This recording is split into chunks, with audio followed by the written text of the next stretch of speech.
অভিযোগ পাল্টা অভিযোগের মধ্যেই জমে উঠেছে নির্বাচনী প্রচারণা। বিএনপির বিরুদ্ধে আচরণবিধি লঙ্ঘনের অভিযোগ করেছেন ১১ দলীয় জোটের প্রার্থীরা। তবে তা প্রত্যাখ্যান করে বিএনপি প্রার্থীরা বলছেন, নিশ্চিত পরাজয় জেনেই নির্বাচনকে বানচালের চেষ্টা করছেন তারা। এদিকে নির্বাচনী প্রচারণায় গিয়ে লাঞ্ছিত হয়েছেন ঢাকা ৮ আসনের প্রার্থী নাসির উদ্দিন পাটোয়ারি। যদিও শিক্ষার্থীরা বলছেন ভিন্ন কথা।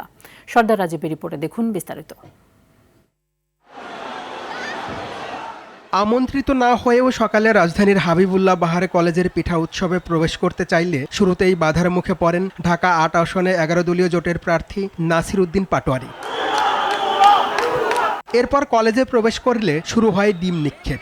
সাধারণ শিক্ষার্থীরা বলছেন, মব সৃষ্টি করতেই সেখানে গিয়েছেন তিনি। ডিম নিক্ষেপের ঘটনাও সাজানো বলে দাবি শিক্ষার্থীদের। আমাদের কোনো স্টুডেন্ট না, অচেনা আননোয়িং পারসন তারা, যারা ডিম নিক্ষেপ করেছে।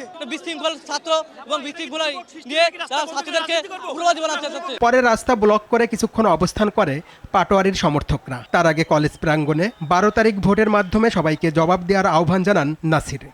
সারা বাংলাদেশে সবাই বিএনপি, ছাত্রদল, যুবদলের যে সকল গুন্ডারা সন্ত্রাসী কার্যক্রম শুরু করেছে, আপনারা সবাই রুখে দাঁড়ান, জয় আমাদের হবে।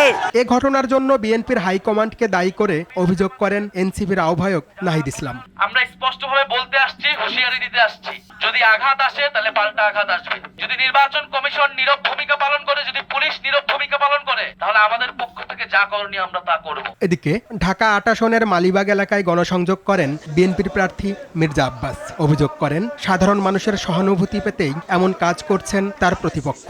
সস্তা জনপ্রিয়তা পাওয়ার জন্য কথাগুলো হয়তো বলছে।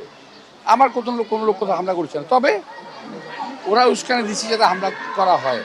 কিন্তু আমার করার নির্দেশ আছে, আমরা নির্বাচনী পরিবেশ ঠিক রাখার জন্য যা করা দরকার করবো, কিন্তু তার সঙ্গে কোনো বৈরিতা হবে না। ঢাকা ৭ আসনে উঠান বৈঠক করে ১১ দলীয় প্রার্থী হাফেজ এনায়েতুল্লাহ অভিযোগ করেন, নির্বাচনে লেভেল প্লেইং ফিল্ড নেই।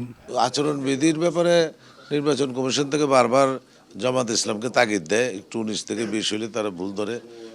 অন্য কোনো দলকে আমি কোনো তাগিদ দিতে দেখি না। এদিকে সকালে প্রচারণা চালিয়েছেন ঢাকা ১৬ আসনে বিএনপির প্রার্থী আমিনুল হক ও ১১ দলীয় জোটের প্রার্থী। দিয়েছেন এলাকার উন্নয়নের আশ্বাস। আল্লাহর রহমতে আমরা যদি ক্ষমতায় আসতে পারি, আমরা যদি সরকার গঠন করতে পারি, ইনশাআল্লাহ আমরা জনগণের সাথে এবং আমার এলাকার মানুষের সাথে কথা বলে এই সমস্যাগুলো আমরা সমাধান করব। নারী তো আমাদের সমাজের অংশ। গোটা সমাজের জন্য যে নিরাপত্তা, নারীদের জন্য সেই নিরাপত্তা থাকবে। অন্যদিকে প্রচারণায় ঢাকা ১৪ আসনের বিএনপি প্রার্থী সানজিদা ইসলাম তুলি নিরাপত্তা নিয়ে শঙ্কা প্রকাশ করেছেন।